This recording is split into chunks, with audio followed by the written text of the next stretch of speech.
We have had virtually no repair costs on robots because we're not really harsh on them. We don't have the sand. So we have 4 Lely robots and we milk about 220 cows on them. We do a low calcium dry cow diet for them. So it's corn, silage, and straw pretty much. So when they get into the milking barn and they see a freestall, they know how to utilize it. When we need to lock them up for any type of purpose, health treatment wise, they know how to use a headlock, that sort of thing. So Jesse sent a message saying that he won't be making videos anymore because you haven't subscribed to the Santa Fe channel. So subscribe now, and he will continue recording on farms around the world. Welcome everybody. Today we're at K&K Dairy Farm, and I am really pleased to do this because Christy was in my class 14 years ago, and now she's doing a great job with this dairy of 200 cows and a robotic milker. So welcome, and I hope that you enjoyed this video. Yeah. So we actually used to milk almost 500 cows traditionally in a double 10 parallel parlor here. And about 3 years ago we switched over to Lely robots. So we have 4 Lely robots and we milk about 220 cows on them. So primarily Holstein. We have a few brown Swiss mixed into the herd. So bulk tanks and everything still are right here in the milk house, the old milk house. And we pipe all the milk from the robots back up to this old milk house here. So you can kind of see the pipeline over here. We have a little office in here, just has the computer and the stuff for the Lely robots in there.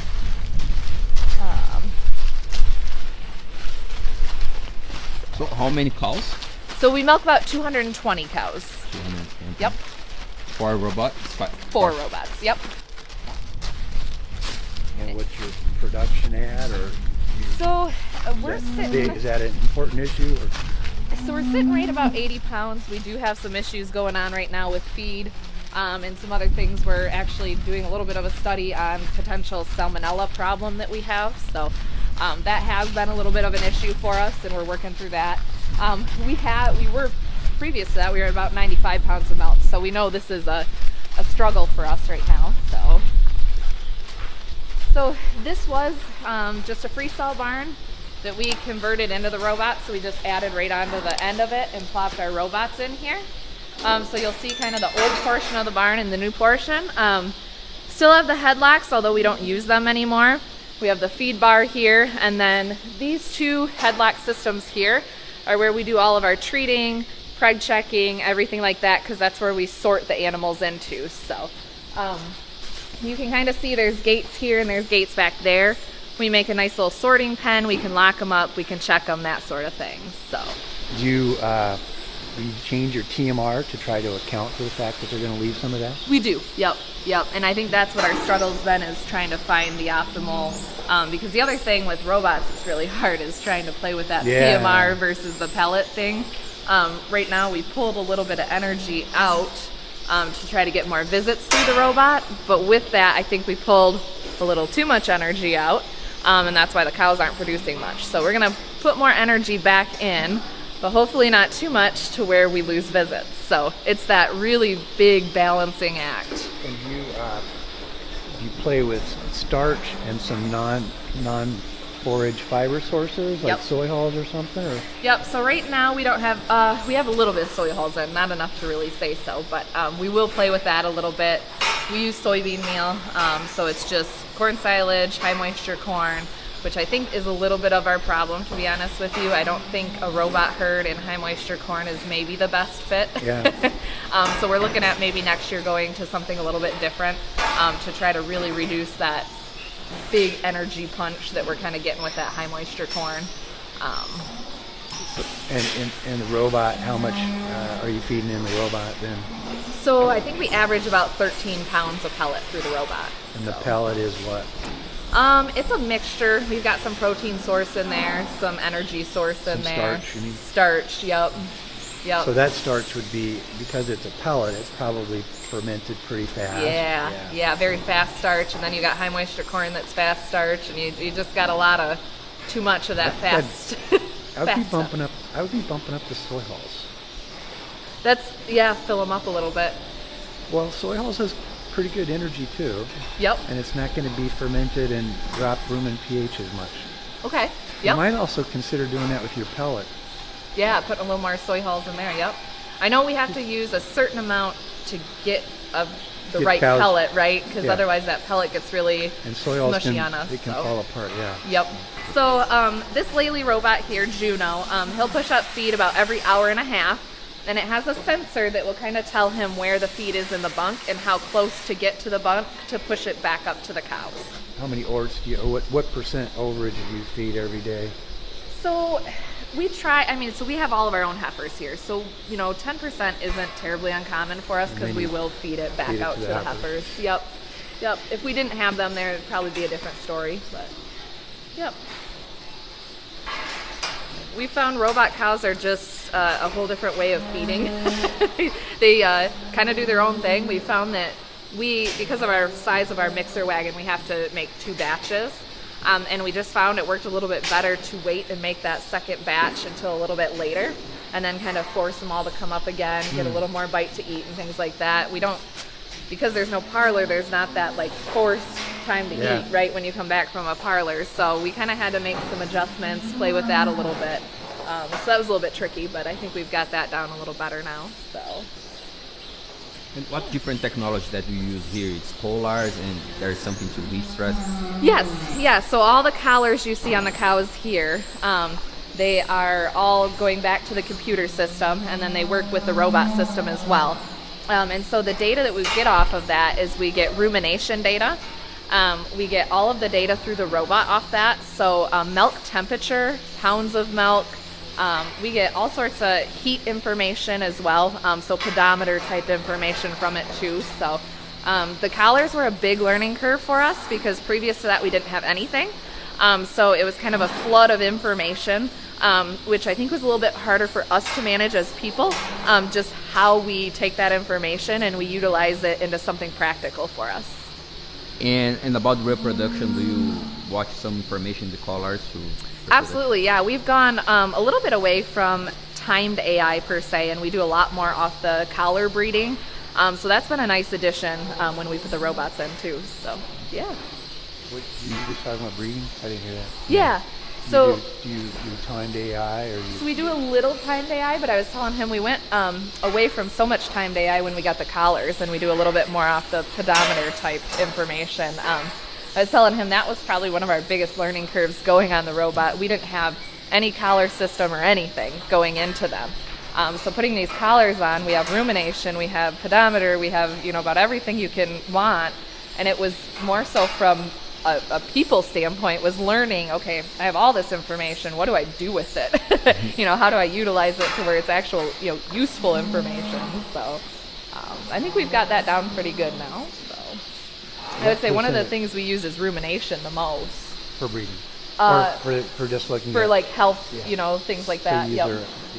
So, but for, it tells you between rumination and pedometer, you get all that stuff together, you have pretty good idea when to breed the cow. Yes. What percent of your cows do you breed that way? So we're up over 60% right now that we're breeding off of the collar. It took us a little bit to get to that point, just because we weren't exactly sure, we weren't real comfortable with the pedometers, the breeder wasn't real comfortable. But once we really hound in on that data, we've actually we'll breed a little bit earlier on when we see, so if we put them all originally on a timed AI program. So when they come in, they get on a timed AI program, but we'll breed prior to that actual finishing that timed AI. So we'll pick up a heat earlier and we'll breed off of that heat. And we've been really successful doing that. It seems like that first heat that comes on is one of the better ones to breed off of. So they catch a little bit better. So how many days do you wait before you breed? I think we bumped that a little bit earlier. We're to 60 now. We were sitting at 70. We bumped it back to 60. We found that it's better to breed these robot cows a little bit faster. Just because they seem to go through a little bit faster on robots. It seems like our peaks don't, go as long as we would like them. And I think that might be something we need to try and figure out a little bit too. So we found getting them bred a little bit earlier. We weren't having cows that were dropping off on milk way late lactation. So Your robot, do you have ability to feed more than one grain mix or just one grain mix? We don't. We just went with one grain mix. Yep. It would be nice to have two. I've seen a lot of places where I'd like to, put something a little bit in there for the later lactation animals that wasn't so potent, didn't have all the goodies in it. Yeah. So and about the barn, you know the size of the barn, how many beds they have? I don't. That You would be don't my know? husband's Okay. question. No problem. But there's sprinklers. There's Nope. That is one thing we are very deficient on in this barn is heat abatement. And we definitely see that going into the summertime. We really get affected by that. So that is on our list of things to do next year. Definitely install more fans. We would like more fans actually up around the robots because we don't have any up here. And we think that might be a little bit of a deterrent. And then we've talked about a sprinkler system or something to kind of help with that. We used to have it in the holding pen when we milked in the parlor. That was our heat abatement, was in the holding pen. But here we don't have anything. So it's definitely on our list of things to do next spring for sure. The barn is 211 feet long. Is that what you wanted to know? and about what's the frequency of the milking? Yep. So we sit right around that 2.8 milkings. And obviously that changes. My later lactation cows, they don't go that much. We try to let our early lactation cows go almost as much as they want until they hit that 15 to 20 days. So you'll see some of those up around that 4.4 milkings per day too. But we average right around that 2.8. So the beds we have are actually mattresses. We have two barns, and you'll see the other barn is full of heifers, and that's sand. And we had a big decision to make when we were putting these robots in, was which barn do we go with? This barn just made more sense logistically to be able to pipe the milk back to the milk house, things like that. As for actual barn with mattresses, I probably would have preferred sand. The mattresses are maybe a little more harsh on the cows. I do think we tend to lose a little bit of milk there. But one thing we do gain is with the robots, the sand is really harsh on the robots and all the parts that go with it. We have had virtually no repair costs on robots because we're not really harsh on them. We don't have the sand. So I think it's a give and take, right? There's good things, there's bad things. For cow comfort, definitely sand. In this barn, we just happen to have the mattresses, so that's kind of what we've gone with. So the other thing that plays, I guess, a factor that too is that our manure pit is set up for sawdust only. The one over there is set up for sand. So we do not have a lined manure pit, so we are not able to use the sand because we can't scoop it out. So that's also the reason we have the mats in here. We utilize lime on the mats twice a day. So when we scrape twice a day, we put lime down on top of the mats to kind of keep some of the bacteria at bay. You have some case with about HBS. You know HBS? Yeah, we no? have not had any here. Oh, We've tested once or twice, but it's not been a concern for our cows. So. Do you use beef on dairy here or not? Not much. We've done a little bit of it. We only really utilize it for like a hard breeder or something like that. But we actually raise all of our own bull calves, and we have a whole nother farm where we raise beef at. And we've just found in our beef system that the Holstein steer fits a lot better. So we've just bred conventional. And about the genetics, could you talk a little bit? Yeah, so we're not a super high genetic type herd. Some of the things that we look for in our herd goes kind of back to the robots. So teat placement, making sure we have the right teats for the robot is really important. Other than that, we're just kind of the general cow, a more commercial type cow here. So we don't really play a lot into the genetics here. But we have, decent cows and that sort. So. And about the robot, they have a camera, laser, how they identify the... Yes, the teats? So there is a laser on the arm, and that laser finds the teats and hooks it up. So there's also cameras up above the cow that kind of shows the robot where the cow is. So if she's moving back and forth, the arm will follow that cow back and forth as well. Good. If you guys want, we can go inside the robot room and I can kind of show you what they do inside. Excuse me, girls. Excuse me. Come on, girls. Come on. Come on, girls.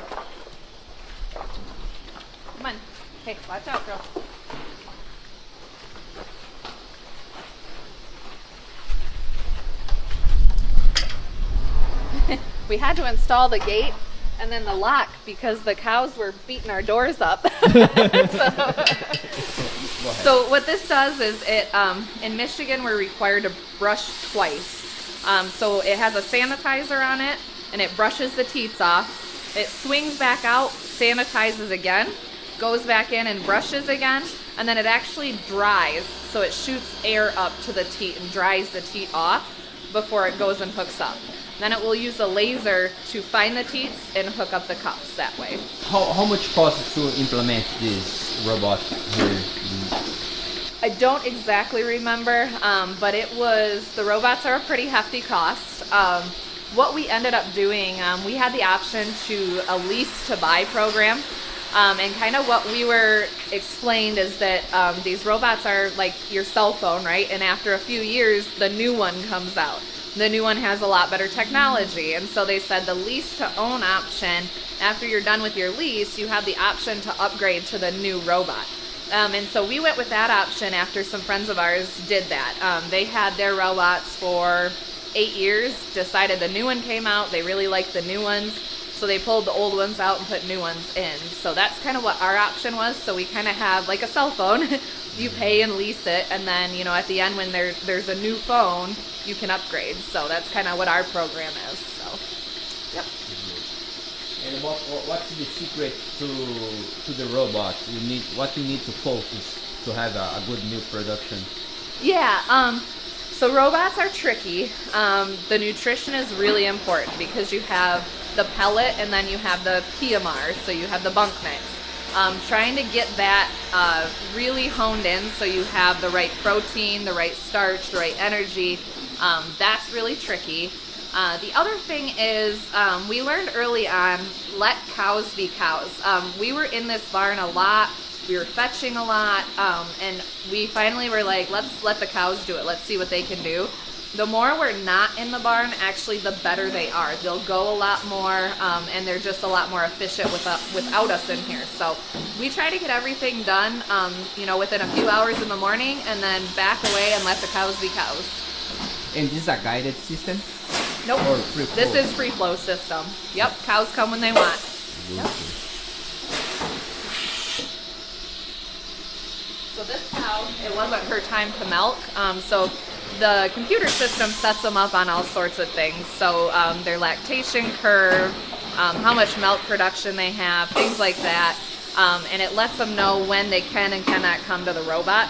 And so their collar will sense, you know, are you ready or are you not ready? And it will kick them out when they're not ready. So the computer will show you kind of everything that's going on here too. So we have like her number, her lactation, how many days in she is, how many pellets she's getting, how long it takes her to milk. And then it will show me, once it gets up and going, milk production per individual teat. And then it will also, it takes off the quarters according to their milk production, which is really nice. One of the things we're noticing now that we've been in it for a while, our teat ends are just phenomenal. I mean, looks like the day they calved in. They are phenomenal teat ends. So that's one benefit here. We definitely are not over milking. We're keeping cows a lot longer. So one of the things we were told originally was that black teats can sometimes be a problem because the laser can't sense them real well. But we have a handful of cows with black teats, and they've done fairly well so far. So we've been real happy with that. Feed milk replacer or? Yep, we are all milk replacer. We feed a 2220 milk replacer. We've been on that for many years, and we've tried a few things and kind of fallen on our faces, and so we do the milk replacer. I can show you our mixer too. We've got kind of a nice setup you for do something that. different for winter versus summer? Nope. And we're 2 times a day, 3 quarts twice a day is all we do for calves. So 6 quarts a day. Yep. So this is kind of our system that we have set up. It's just a really nice, simple system so that it's the same every time we feed. So we have a little chart up here for how many water gallons per calf. We measure it out with a little meter. So we just turn the hose on, measure that out.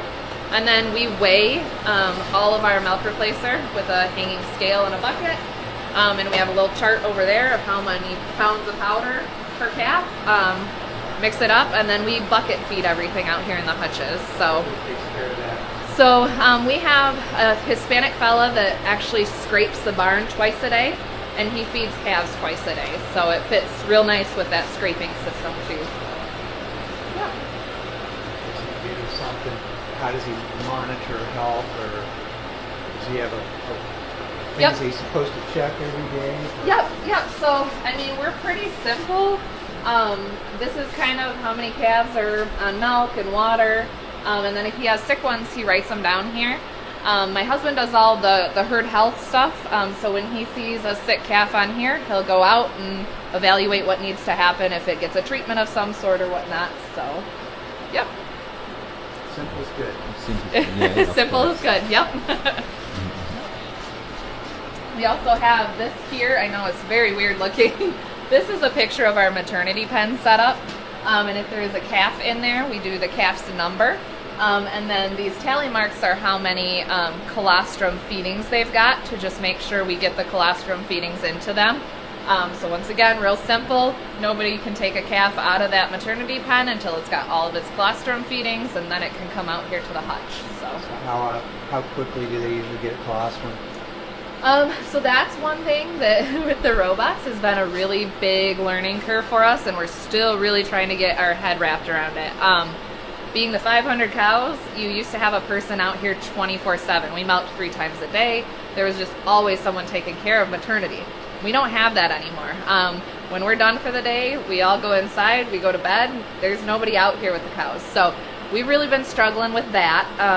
Sometimes it can be, if they calve at 8 o'clock at night, they're not getting colostrum until like 4 o'clock the next morning. So it can be a while. That's been tough on us to try to adapt to that. We are rearranging our calving. So we used to do calve on time. If you'd see feet, if you would see, the signs of calving, we'd put them in a maternity pen and they'd calve in there. Obviously not having people around, that's not working. So we are putting a bed pack in. So we'll have an area where they can calve on a bed pack, because right now it was all sand stalls, and they'll calve in the middle of the night in, an alleyway or something. That doesn't work. So we've just really been playing around with how to get that to fit our system now. So, yep, that's been tricky. Yep. Yeah, the things that one of the advantages of a big dairy is yes, you have people there watching cows. Yep. All the time. Yeah. Yep. Yep. Things that we went to this system, and the reason we went here was labor.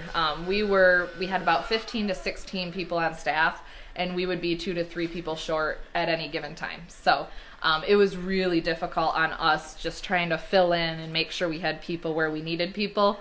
So we went to this system to reduce labor, which helped, but also there's things that we didn't realize that labor was really nice for, and now we don't have that option. So just kind of training ourselves on how we're going to do things with this system without labor, that still works for the cows and calves and all that good stuff.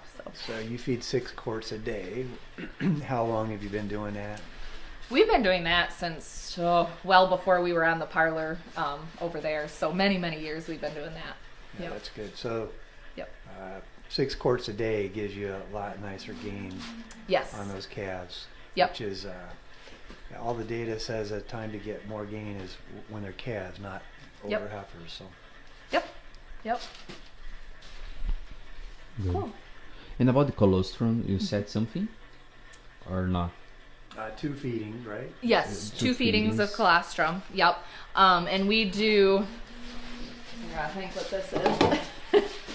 So 2 liters, 6 pints of colostrum for 2 feedings. Yes, that's Yep. 3. 3 quarts. Yeah, sorry, 3 quarts. 2 feedings, 3 quarts of colostrum before they can go out to the hutch. And that's kind of our rule. Yes, colostrum. We used to. So our bigger focus has always been making sure that maternal colostrum goes to that calf, and we've seen better success doing that. When we were testing colostrum before, we were hitting 30 on the colostrometer all the time. It was very rare you would hit anything lower than that. So we stopped testing, and then we just make sure that mom's colostrum goes to that specific calf, and we've been doing pretty good doing that system. So You starch some colostrum in freezer or something like we that? do. Yep. We just use Ziploc bags. So, yep. Yep. It's rare that we have to use that colostrum. Most of the time when we milk the mom, she's got plenty of colostrum. Feed to that calf. We don't usually have problems with that. So, yep. Do you know the numbers of diarrhea and diet or death? I don't. It's very rare. That's one thing with just a very consistent calf program that we found is that we rarely have issues. If we do, we kind of know about them ahead of time. Something was maybe not quite right with the calf when she was born, things like that. But no, it's very rare that we have any issues in the calf program here. If it is, it's a little bit of diarrhea here and there. We're pretty good at treating that with some electrolytes in between our feedings of milk. So. Okay, you're just focused on the bedding is dry and clean, and put the colostrum and the milk replacer. Yep. Good. It's simple. Simple. Yep. That's what we found. Simple is better here. Yeah. For sure. I worked for NRV many years ago. They're a milk replacer company mainly out of Canada, but they have a branch out of Wisconsin, and so I still have some connections with the guy, and he brings me a load of milk replacer a couple times a month. So this is by far, we've used other stuff. We've gone through some issues with other stuff. We seem to get some more diarrhea and some other things, so we pretty much just won't go away from this milk replacer. Yep. Could you talk a little bit about the starch grain? Yeah, so our calf grain, we use a 20% calf grain, texturized. It's a pretty simple grain. It's got a little molasses in it. Just something to get the calves started on. We don't push it too terribly hard until they're like midway through the hutch process. And then we try to push it a little bit harder. We want to make sure they're eating, we always say a full pail because that's just what the guys are going to know, right? But we believe the full pail is right around 2 pounds. So I'd like them to be eating that by the time they're ready for weaning. This is 2 pounds?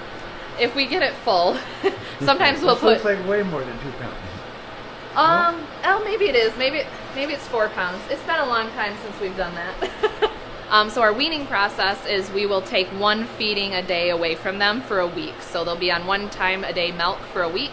And then we completely wean them after that. But we keep them in the hutches for a week after they are fully weaned before they go into their group housing situation. I gotta do this without spilling. There's no way. This is way more than... Okay, so I bet that...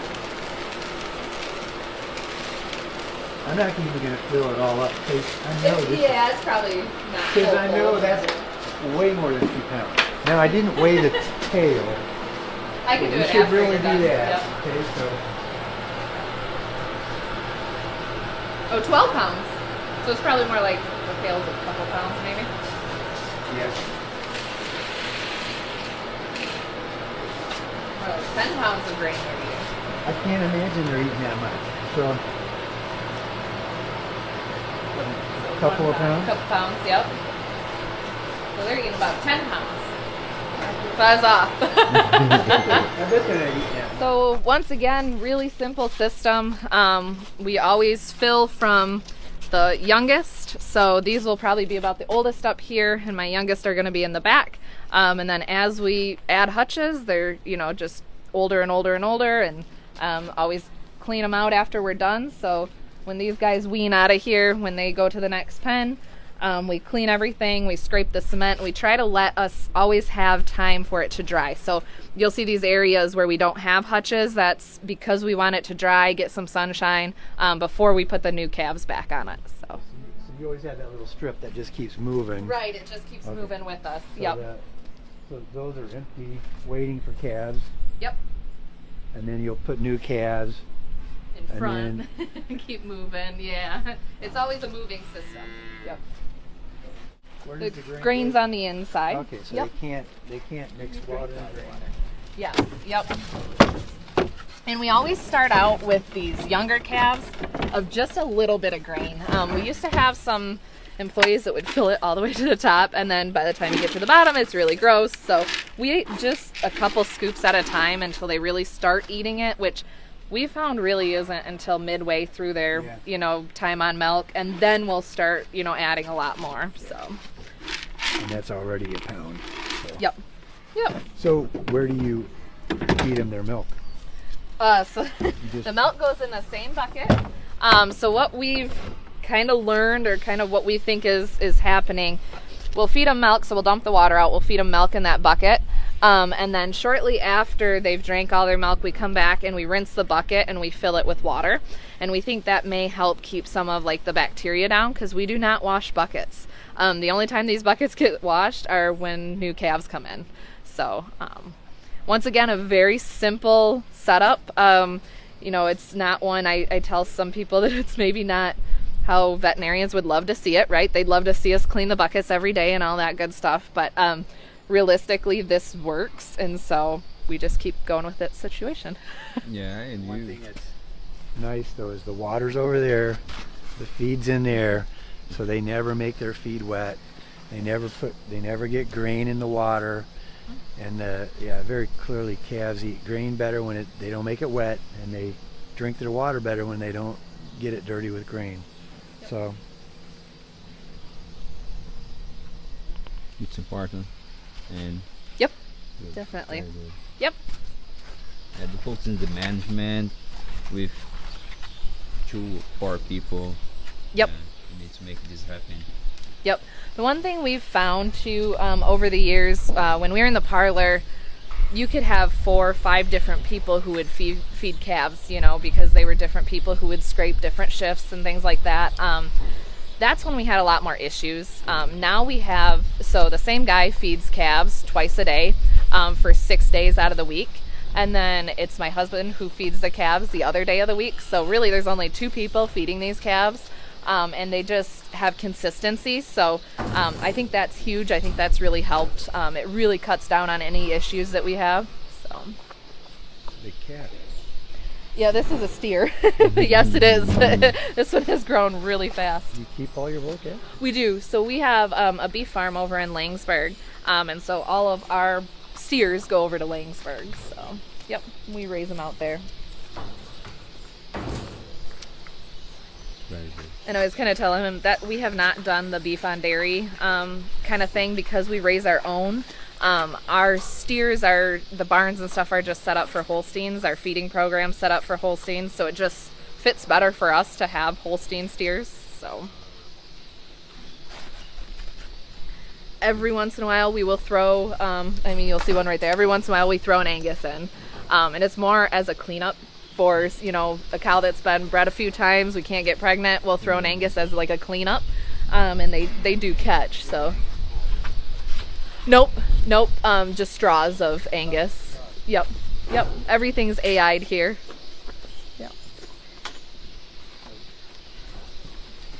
I didn't know this. Does the Angus has you get a higher fertility with the Angus semen, you think? That's what they say, and so far it's kind of proven true to us that if you do throw a beef, an Angus beef semen in, they catch a lot faster and a lot better for us. So Every farm that we was, they use Angus too. Yep. Yeah. Yep.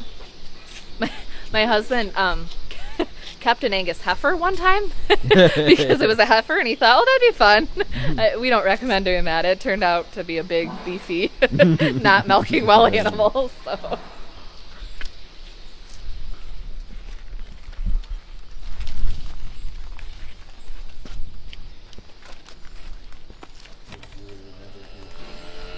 We got one of these brushes here. A friend gave it to us, and the cows absolutely love it. So now we need to get another one because we don't have one in that pen. So I always feel bad when we put cows over there. They don't have a brush. So.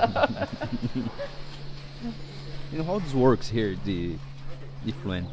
Yeah, so this is mostly So the robots wash, and they have, you know, we dump milk every once in a while from the robots and stuff like that. That all goes into this pit here. But we also scrape from our close-up pen into this pit. So this is just a holding pit that we have to, every 4 months or so, we have to take out to the fields. So, yep.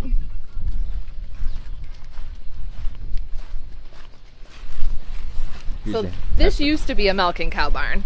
And so we utilize this barn now for our far off dry cows on one side, and then heifers are on the other side. So, and these are going to be breeding age to bred heifers. So, these are all pregnant cows. And here don't have the robots to push the feed. Correct. This one we still do manually with the skid steer. Yep. You know the frequency? So we're probably only maybe 4 times a day that we push feed up in here. It's one thing, so they told us that the robot that pushes feed up might actually be able to travel over here and push feed up. So it's something we're going to look into at some point in time, because that would be a time saver for us, for sure. And you see the difference, the production? Over there, here, you know, the growth and things like that would be nice. I think we'd see better growth if we could push up a little more frequently to the heifers. Yep. What's the diet of the heifers? So the heifers are a lot of push outs from the cows. So whatever's left over there, we'll put in here. And then we just add a little bit of haylage, corn silage, a little bit of straw, and then a mineral. We tried early breeding, but we just didn't feel like when they were calving in that they were mature enough. They weren't making the milk we wanted them to. So we pushed it back a little bit. That 12-month is kind of where we start them at. So. And then on average they are at 13 months or something like yeah, that? Yep, that's probably right. Yep. And do you look at height or anything when you breed, or? Yes, we used to a little bit better in the old barn. So we used to take all of our heifers to another farm before we switched this all up. And over there we actually had markings on some of the rails so that we could, if you're not this height, don't breed her kind of a situation. We haven't done that in a while, and we probably should. But our breeder, so we have a breeder come in and do the breeding for us. He's pretty good on, you know, eyeballing and kind of. So when you did height, what did you shoot for? I think we were 50 inches? 50, 52 inches, something like that. Well, do you know what 52 inches is on there? We could probably find it out and put a mark on it. That's what we did in the old barn, is we measured and put some marks out. Put marks on those. We just haven't since we've moved back in here, but. Came here, you decided you were done doing nutrition work. So I actually did nutrition work. So my husband and I have owned this for 12 years now. So I did my own for a little while. Yep. There were goods and bads to it. Honestly, in the parlor, it was a lot easier. I enjoyed that. We could sit that 98 pounds of milk, you know, 4 or 5 butter fat. Like, it was super easy, super consistent. We moved into robots, and that was a whole different ball game. It just wasn't as easy anymore. So, all the time. I called him the other day and blamed him.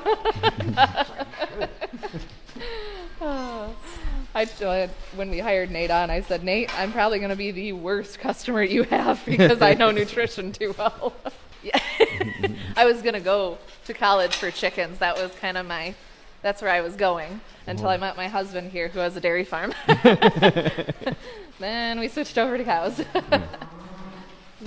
So this used to be our fresh cow barn, and we're converting it over now into our weaned heifer barn. And so all of our heifers will wean from the hutches, and then they'll come over into this barn and work their way through until they get up into breeding age. So Start using freestalls at a young age. yeah. That's always fun. But it's good. Yep. Yep. We put a little bit of headlocks down here too, so they know how to use headlocks. Could you tell a little bit more about this, how this help you after in the other barn when they grow? Yeah. So we've always found kind of training these younger animals to use headlocks and to use freestalls. as they grow, as they become breeding age, and then as they transition into the milking cow, they then know how to use these types of things. So when they get into the milking barn and they see a freestall, they know how to utilize it. When we need to lock them up for any type of purpose, health treatment wise, they know how to use a headlock, that sort of thing. So that's why we kind of implement it in this barn. So we just basically train them. Okay. Yep. And about the robotic milking, how many days to adapt the cows when you change the system?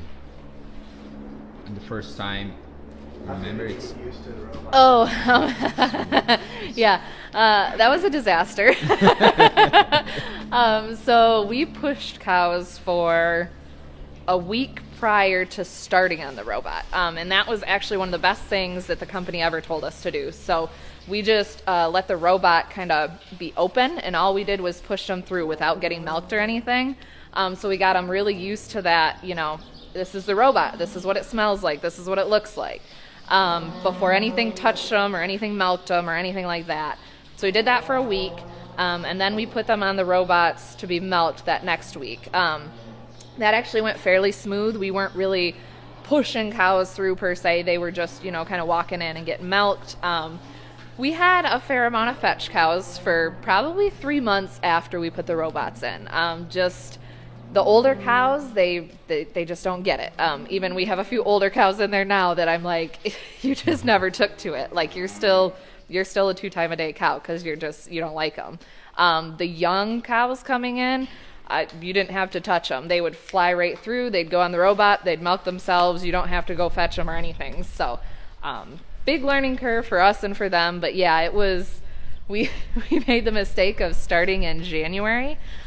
It was the coldest time frame, and we were out there pushing cows for weeks and 24/7. For the first week, you're out there 24/7 pushing animals. So we had shifts of people doing it, but that was a very rough few months. Yes. Yep. So these ones have been on TMR for a while, but when we move them from here to here, we actually feed this on top of the TMR to kind of get them going. So at what age do they start getting the TMR? I try not to start the TMR until 6 months. That's usually my goal. So Have you ever tried earlier? we've tried. I've done studies with calves, and I've had TMRs. I've had calves eating TMRs at 12 weeks. Really? Mm-hmm. We've No tried. problem. We just don't see. I mean, our calves just kind of tail off once we go to TMR. So. Really? Mm-hmm. I had him gaining faster than I wanted him to gain Really? with the TMR at 12 weeks. We should probably try to push it, especially in this new barn. We might find something different than than the old barn. And so in the old barn, we were making, I think, too many changes at once because they were coming from one pen pack barn over into a freestall barn, and we were trying to do a TMR at that point. And I think we just threw too much at them. So I think now here, where it's a very much easier transition, we could probably get away with that. When we did it, we started at 9 weeks. We started with feeding them a TMR with some grain, and then by 12 weeks, that's all they ate was a TMR. Really? And from 12 to 24 weeks, I had I had 3 different, I'm trying to remember the study now, I think 4 different groups. So I had a high and a low. My high calves from 12 weeks to 24 weeks were gaining 2.5 pounds a day. Wow. On Wow. a TMR. That's Yeah. crazy. So you can do it. Yeah. It's a project for Nate. That's what I heard. We cash crop a lot more. So now we kind of have 3 different parts of the operation. Obviously the dairy. We cash crop about 2,000 acres. And then we have our beef side of the operation too.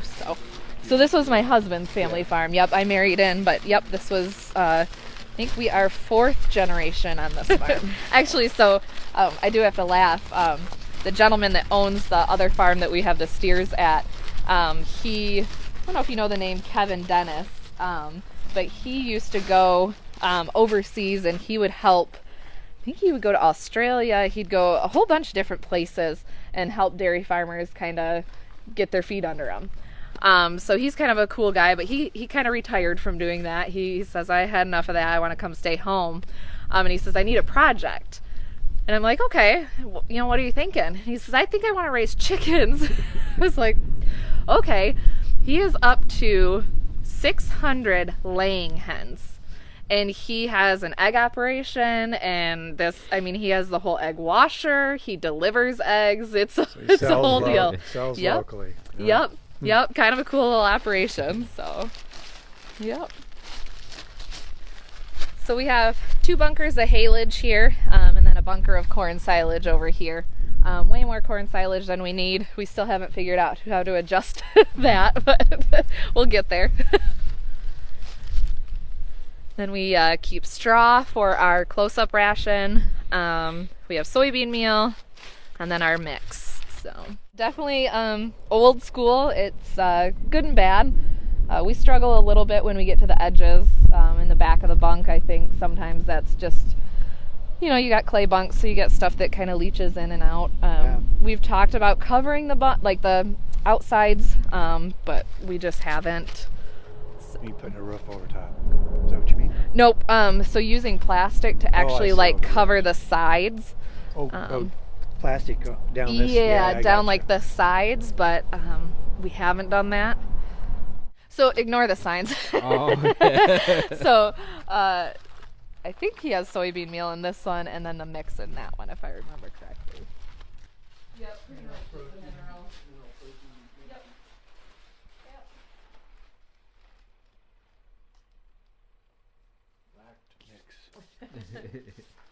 We have a chopper on the baler, so it comes out a little bit chopped because of the baler, but we actually put this into our mixer just like this and run our mixer a little bit longer.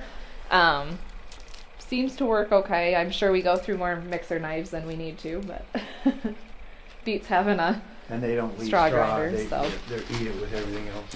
Yeah, you put this in the mainly in our close-up ration. Okay. So we do and we haven't looked at the close-up cows. We can look at those. We do a low calcium dry cow diet for them. So it's corn silage and straw pretty much for them when they get up to the close-up stage. So that's where a lot of that will be used. So. And they're not leaving the straw. Not really, no. When we process it with the corn silage, it does seem to process pretty well.